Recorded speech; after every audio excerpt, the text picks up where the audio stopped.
Okay. I think we'll start the workshop at 6:05 as we wait for people to join.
Welcome everybody to CPI and XCamp's USACO Open Contest Workshop.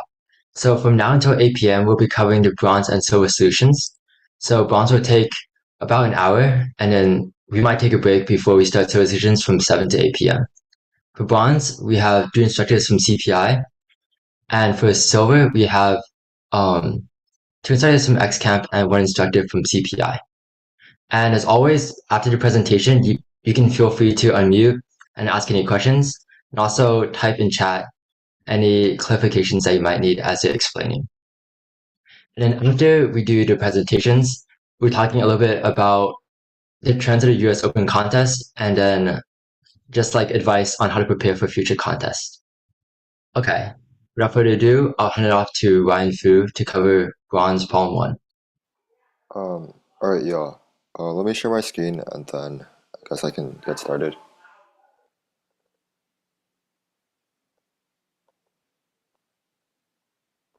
Uh, can you all see my screen? Yeah.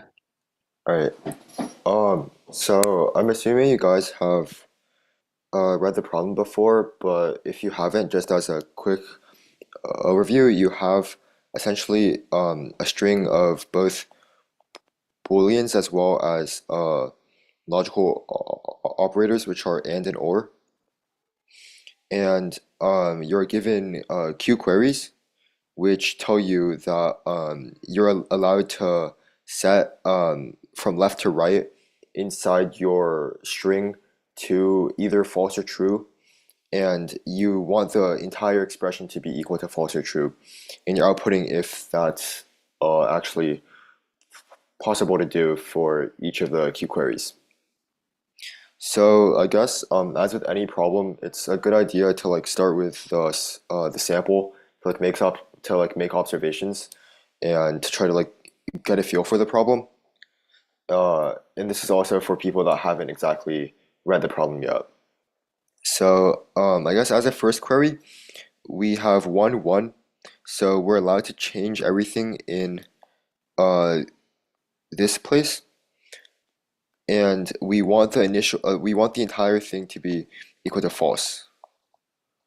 But this actually isn't possible because a process ands first and or second, and there's already a true statement over here. So no matter what this stuff evaluates to, we'll just or it with the true, and no matter what, the expression will still be true. So as you can see, the first one, it's not possible to make it false. For the second one, we can change 1, 3. Um, and we want it to be true. Again, kind of like because of this true, it'll always evaluate to true no matter what. We can do the same for, or the third query is pretty trivial, I guess. You can change the value of the entire string to false, and then you're done. This query, you want it to be true, and you can change 3, 3. But again, this true here guarantees that the entire string will evaluate to true. So that's also a yes. For the same reason, this is a no. Same reason as the first query. For this one, you want the entire thing to be false. And we can see that if we make this to false, then false and true, since we process ands first, that'll be false. And then false or false is false. So this is actually possible. And then for 5, 5, true, we can simply just keep it as true, and the entire thing will evaluate to true. So I guess one thing that we can observe from this is that since we always process ands first and ors after that, we can break our sequence into a series of first a bunch of ands. Um, so first like a couple runs of ands, and then some ors. So like the structure of the problem looks like this. And to give an example of this in the sample, it'll look like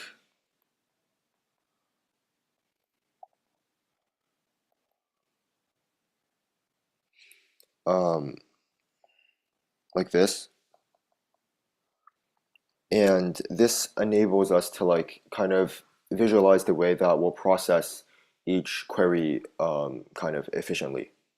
Now, of course, I guess if you're looking at the subtasks here, it's pretty obvious how to get an O of NQ solution. You can literally just try to change each thing to false or true and see like the output. You do that for each of the Q queries. You'll process the entire string. That's an O of NQ, and I guess the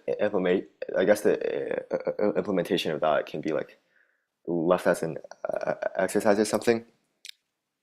But we want to do better than that, and we want to solve the whole problem. So we want to probably solve it in somewhere near O of n time.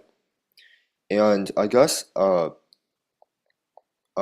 this structure of the problem kind of allows us to uh, make a lot of simplifications enough so that we're able to solve the problem. So I guess we kind of have two cases in this problem, right? So case one, and this is actually the slightly easier case, is we want the Boolean expression to evaluate to false. So in this case, if we if we want our thing to evaluate to false, and let's say like our query is from here to here, um, since since an or means that since A or B, etc., if even if even one of these evaluates to true, the entire expression is going to be true.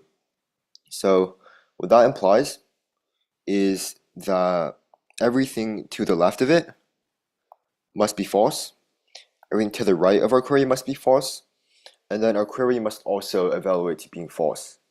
And our querying evaluating to false, or like the query range, this I guess, because this is our query, so we can essentially combine these into, since we'll have like something and something, and then our query, and then and the rest of the run of ands.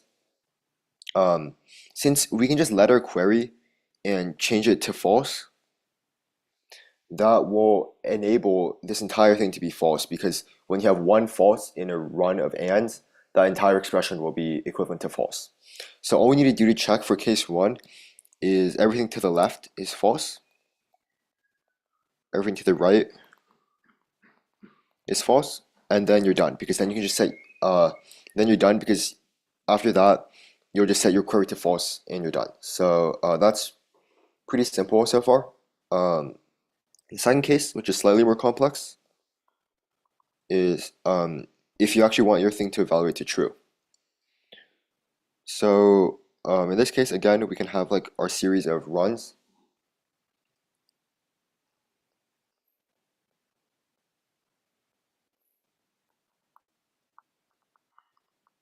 Like so. And let's say like again, our query can be something from here to here.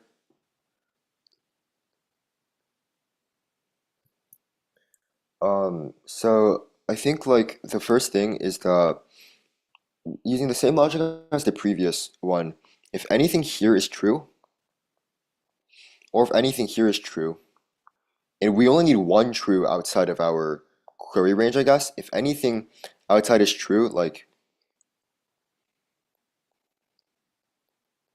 if there's at least one true outside, then it's possible, because the ORs will just make it so that the entire expression evaluates the true. But if that's not the case, then we have that, oops, then we have that all of these are equivalent to false.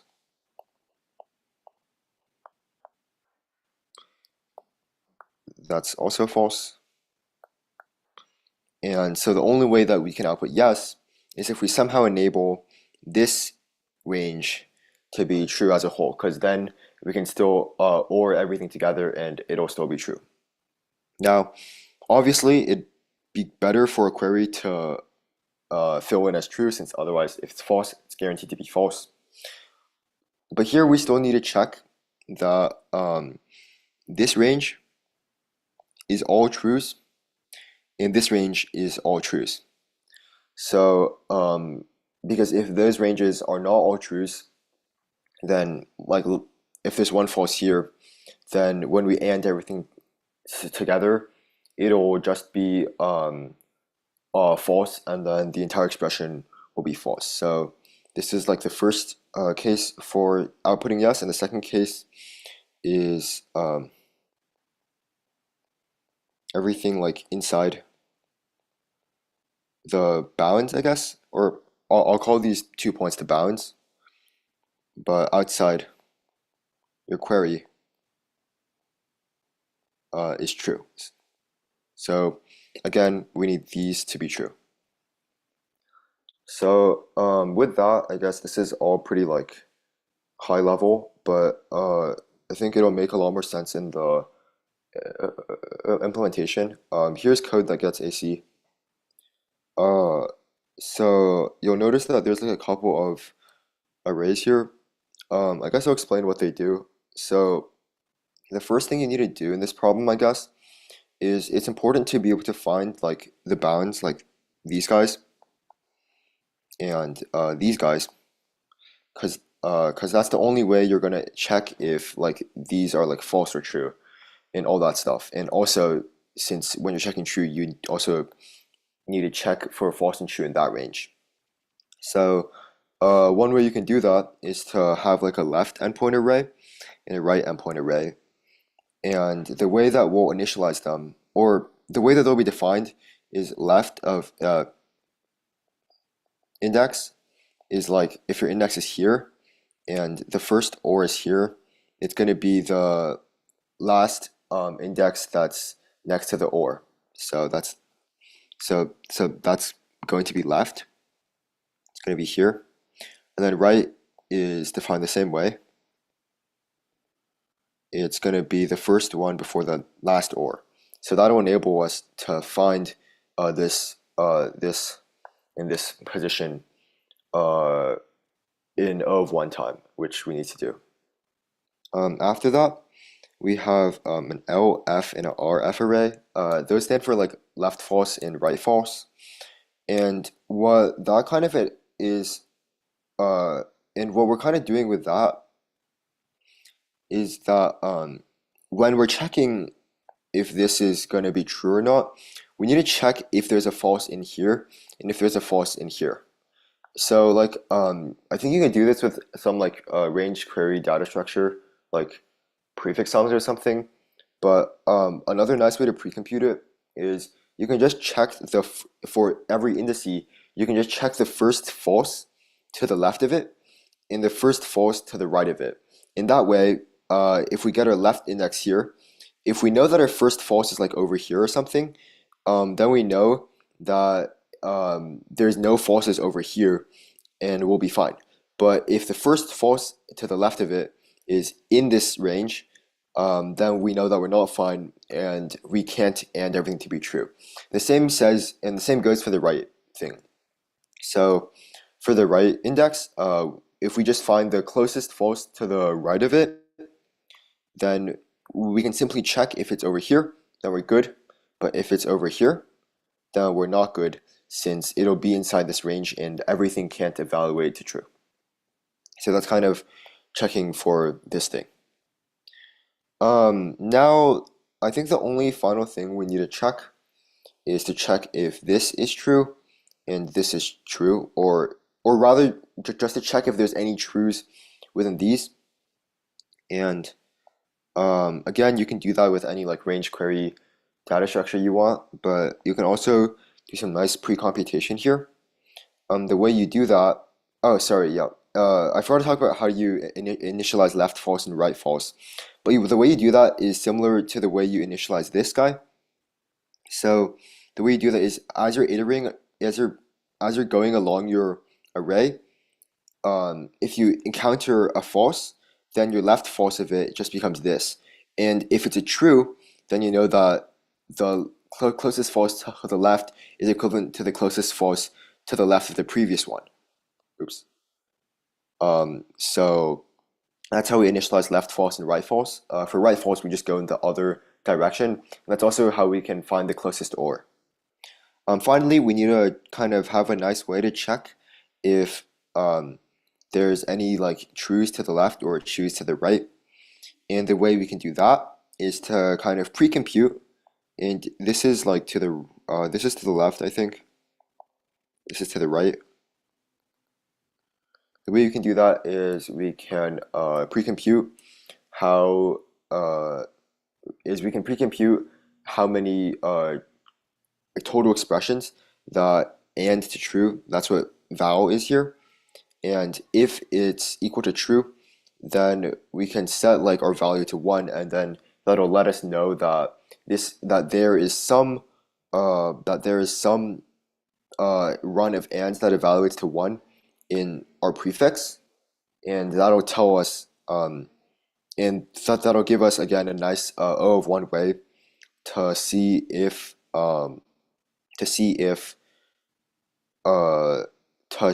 there is a true in here or not, which will enable us to check again for if the left is false and the right is false for the false case. And it also enables us to check if there's at least one true outside for the true case. We do that for the right as well. In the query section, we just went over that. But if it's false, but if the left or the right has a true, and if it's false, it's obviously no, and if it's true, it's obviously yes. If that's not the case, if it's false, we can output a yes, but if it's true, we have to check if the falses are kind of close enough to that so that they are far enough so that they fall outside the bounds. If that's not the case, then we can output no, but if that is the case, then we can output yes, and this solution does get AC. Yeah. So if anyone has any questions, I guess you guys can ask them now.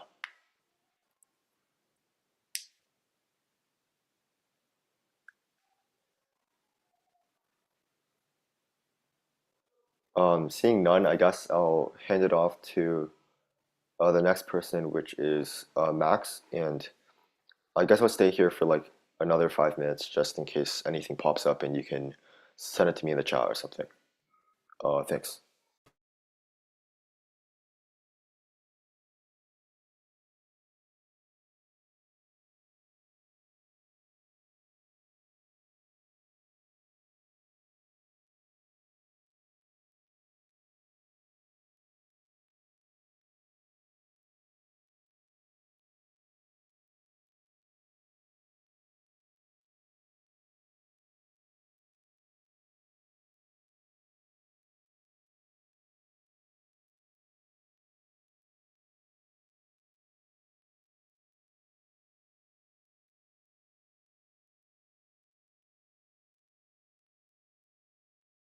Max, we can't hear you.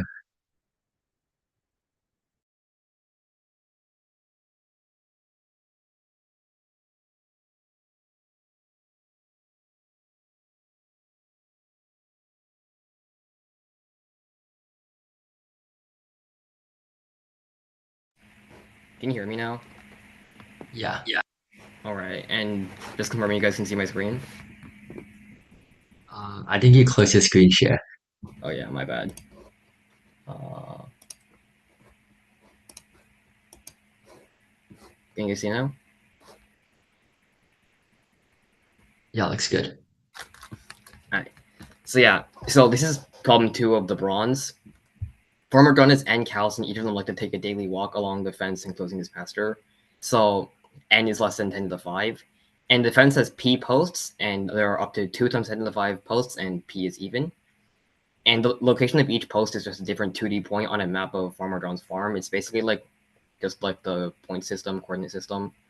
And the x and y position of each post is less than 1,000. So each post is connected to 2 adjacent posts by fences that are either vertical or horizontal line segments. So the entire fence is just a polygon whose sides are parallel to the x or y axes. So the fence polygon is quote unquote well behaved in that fence segments are only potentially overlap at their endpoints, and each post aligns with exactly two fence segment endpoints. So every two fence segments that meet an endpoint are also perpendicular. So then each of his cows that takes the walk along the fence has a preferred starting and ending position, and each point is somewhere along the fence. It could be at posts, but it could also not be at posts. And each cow walks along the fence for her walk, starting from her starting position and ending her ending position. And obviously, like the fence is like a polygon, so there are two ways around it. And cows are lazy, so they just like to take the shorter path. And your goal is just for each cow, tell them how short the shorter path is. So the solution for this is just, well, the bounds are small, so you can just kind of maintain the position of each fence. So the input is really convenient. The fence posts are given to us in a counterclockwise order, so we know how the fence is laid out, and the x and y positions are less than 1,000. So we can just straight up have a 2D array that stores like whether or not there's a fence at a given position. And we can actually do better than that, right? We can just store like the quote unquote position of each cell on the fence. Let's just arbitrarily say that like the first fence post that they give us in the input is at position 1, and then the cell that's counterclockwise from that, so the one that's like 1 left or 1 down, depending on how like the next post is position 2, and so on. So and then the one after that is cell 3, and all the way until like the n minus or the nth cell is like directly to the right or above the starting cell. So yeah, we can sort of like label every single position on our 2D array as which position in the fence is in, or whether it's just not in the fence at all. And this also allows us to just find the perimeter of the fence, because like the last quote unquote position is just how long the fence is. And what we do is for each query, we just find like the difference between the quote unquote positions of the two cells they give us, and that's just the length of one of the paths around the polygon, and obviously the other path around the polygon is just perimeter minus that root. So this is a fairly straightforward problem to code. I'll just hop over to the implementation right now. So at the beginning, we just read in our input and we store them in two arrays. And then we have our 2D array that stores whether or not there's a fence there and what position the fence it's in. And of course, we have our perimeter variable. And then here we're sort of just looping through all the fences and labeling the positions of the array. So it might be like a little unorthodox to implementation here, but basically dx is sort of like the difference in x position between each of the fences. So if the fence is a horizontal fence, dx is either 1 or -1. And dy is the same for vertical fences. So if it's a vertical fence, dy is either 1 or -1. And again, if it's a horizontal fence, since y doesn't change, dy is 0. And if it's a vertical fence, since x doesn't change, x is 0. So yeah, we just initialize dx and dy. And they're positive if it's going right or up, and negative if it's going left or down. Yeah.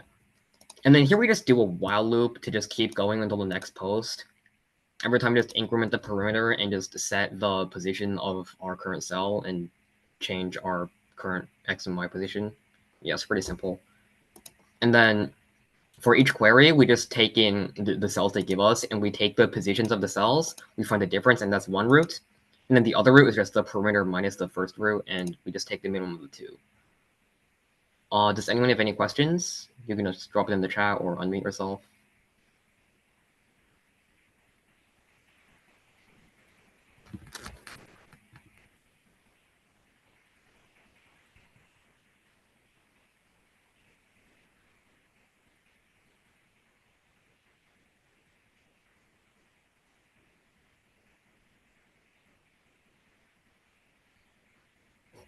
All right, if not, I'll just end it and hand it to the next person, which I believe is Andrew. Andrew isn't here, so I'll be doing the third problem.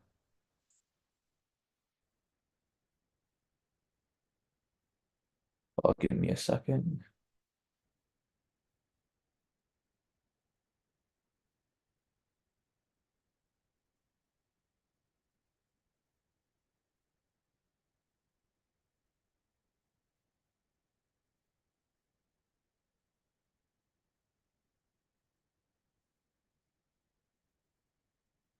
Does this work?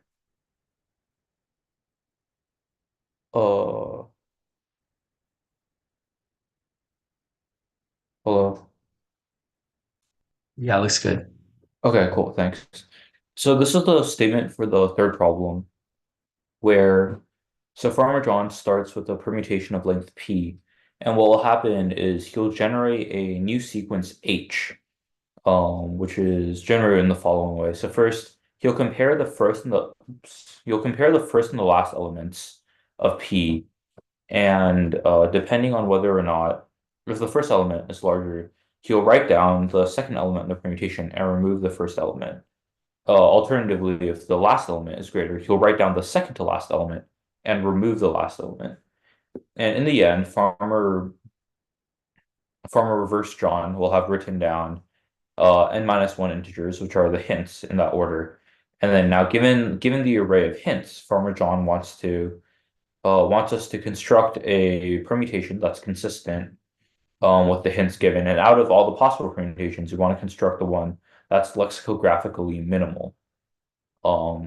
Meaning that like at the first location that they differ, the at the first position where two permutations differ, the one with the smaller value will be lexicographically smaller than the other one. So yeah, so this is the problem. And before we get started on solving the problem, or before we get to the solution, there are a couple observations that we have to make about the hints that are given. Yeah. So the first observation is that the last element in the hint must be 1. This is because the number 1 can never be removed from P, as whether or not it's P1 or Pn, it'll never be the larger of the two. So since the number 1 will never be removed, on the second to last, or on the very last comparison, 1 will be left behind, and it will certainly be written down. The second observation is that the number 1 can occur twice, but not more. And the reason it can occur twice is that if there's an element both to the left and to the right of 1, both of them will be removed eventually, right? Since 1 is the last number that'll be removed, they both get removed. And when the element on the left is removed, 1 will get written down. And when the element on the right is removed, 1 will also get written down. So the number 1 can occur twice. And it can also occur once. Or and also but no the number 1 cannot occur more than twice. And the third observation is that no number other than 1 can occur more than once. And the reasoning for this is similar, is because a number can be written down if there's an element on the left that will be removed, or if there's an element on the right that will be removed.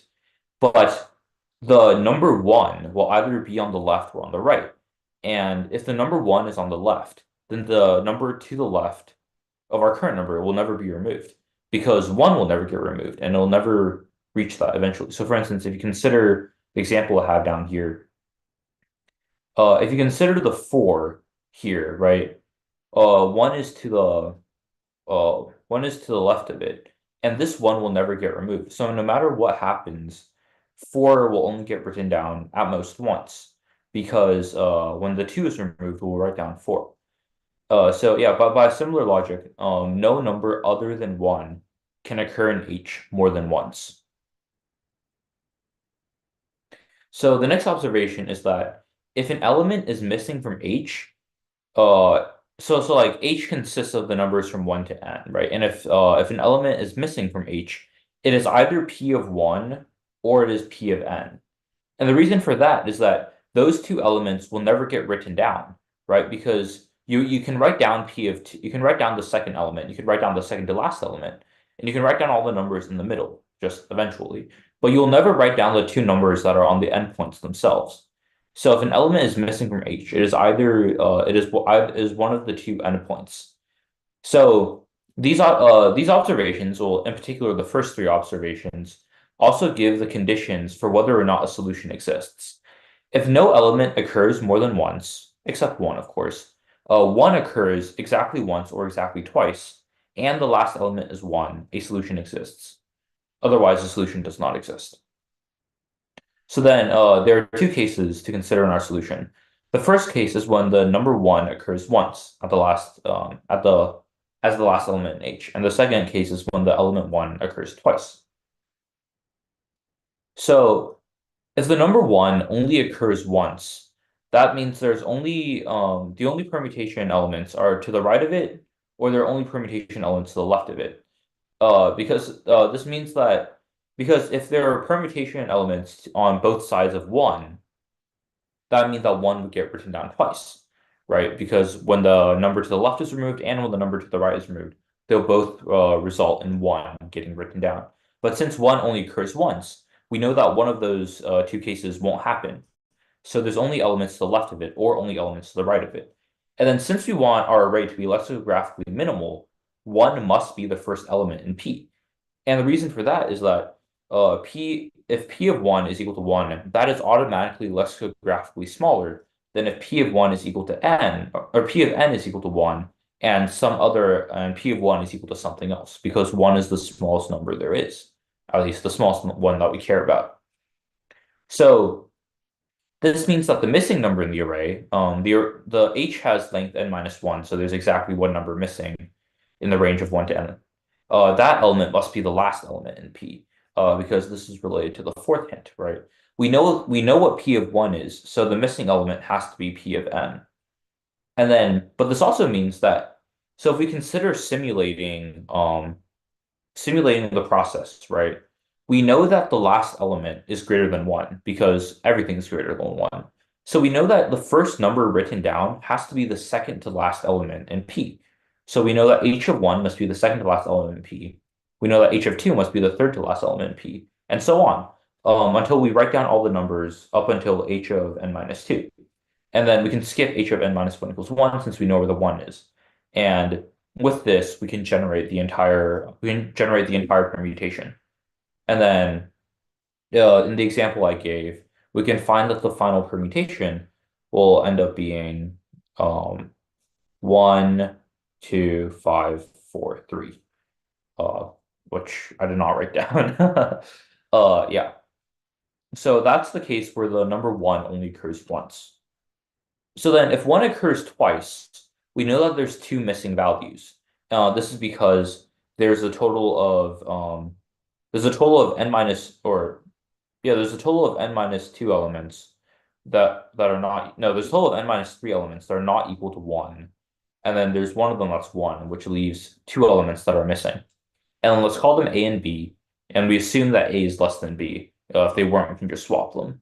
To make the array lexicographically minimized, we would want P of 1 as A and P of n as B, because A is less than B, and having P of 1 be A will be better than having P of 1 be B, right?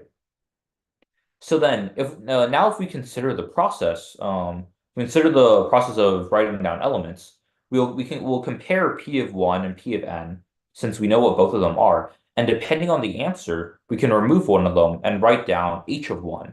So for instance, if P of 1 is greater than P of n, then we know that the first hint, h of 1, has to be the second element, P of 2. And we know that P of 1 was removed on the first step. And similarly, if P of 1 is smaller, then h1 is P of n minus 1, or the second to last element, and P of n was removed. And with this process, we'll always know what the first and the last element are, and we can simulate the entire process and we can use this method to place all the elements in P. Since there are a total of n minus 1 minus 1 equals n over 2 in H, other than the last one. Wait, no, yeah. The total of n minus 2 unfilled elements in P it's n minus 1 minus 1 because the last number being 1 isn't helpful. So that leaves n minus 2 elements that will fill in. There's a total of n minus 2 unfilled elements in P. So this algorithm will certainly fill in all the elements in P. So like one of the important overarching themes is that after the first 2 elements are fixed, the process to determine the rest is fixed. So the lexicographically minimum condition only really applies to the first 2, to the first element and the last element in the permutation. The total complexity is O of n per test case, which will pass under the constraints that are given. And there's a bit of implementation for this problem. It's possible to make some bugs.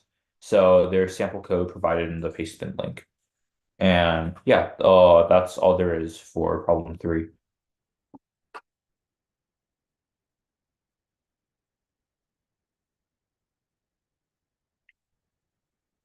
So if I remember correctly, I'm also going to do like a rough overview of the USACO contest or of this particular bronze contest.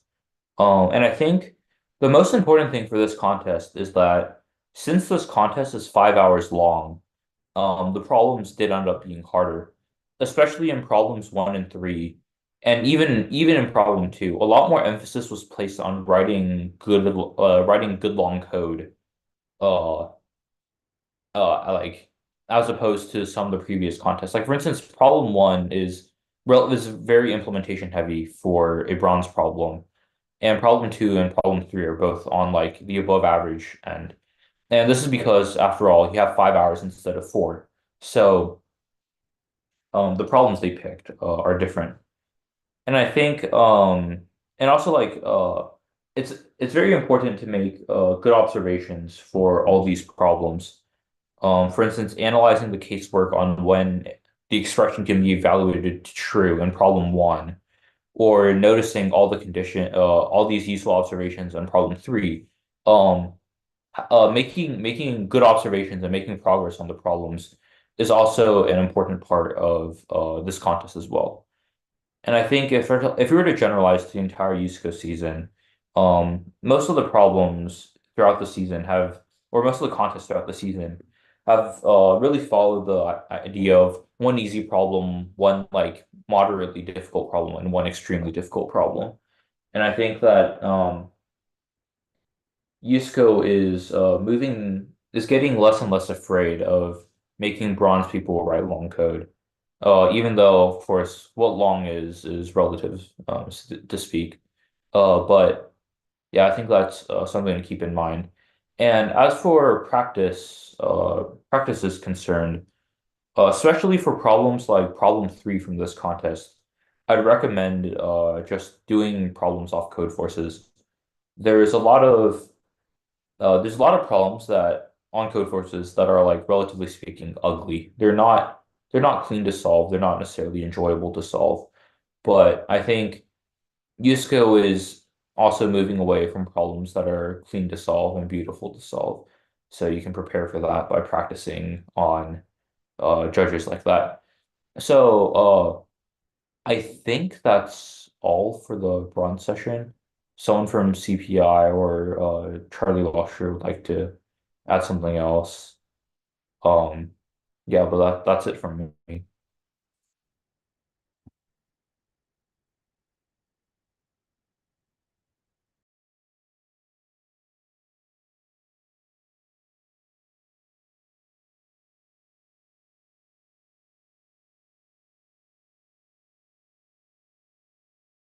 Okay, so decisions are supposed to start at 7 p.m., but I think we can just take around a 10-minute break before we start the silver solutions.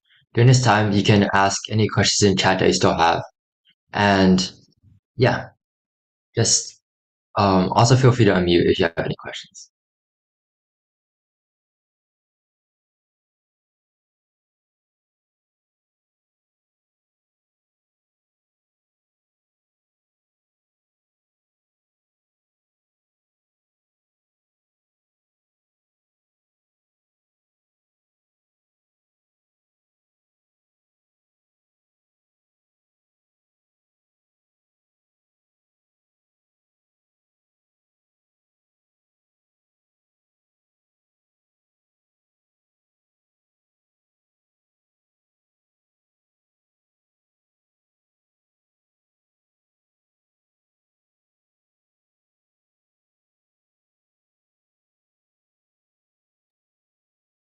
I think like the best measure of problem quality is how much you enjoy solving it, right? But uh yeah. But like if I don't know, if you need problem practice, I think for instance like XCamp has a lot of good problems, but also just online judges like Codeforces, practicing problems in so anywhere between the 800 to 1600 range, maybe 1600 is a little high, um, is good preparation.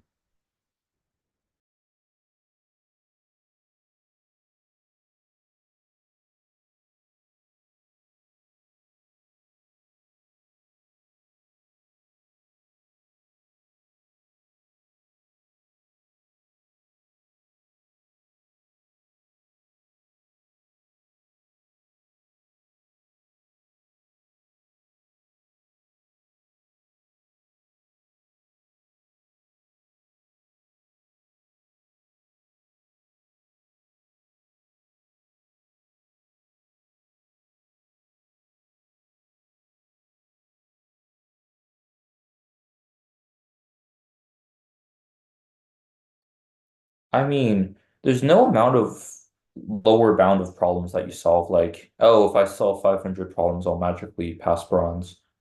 It's just there's no quota, right? It's just solving problems until you do. It depends per person, and there's not really a definitive answer I can give. And too much practice can't be that bad either. After all, you'll need it for silver, you'll need it for gold, and it'll carry on eventually.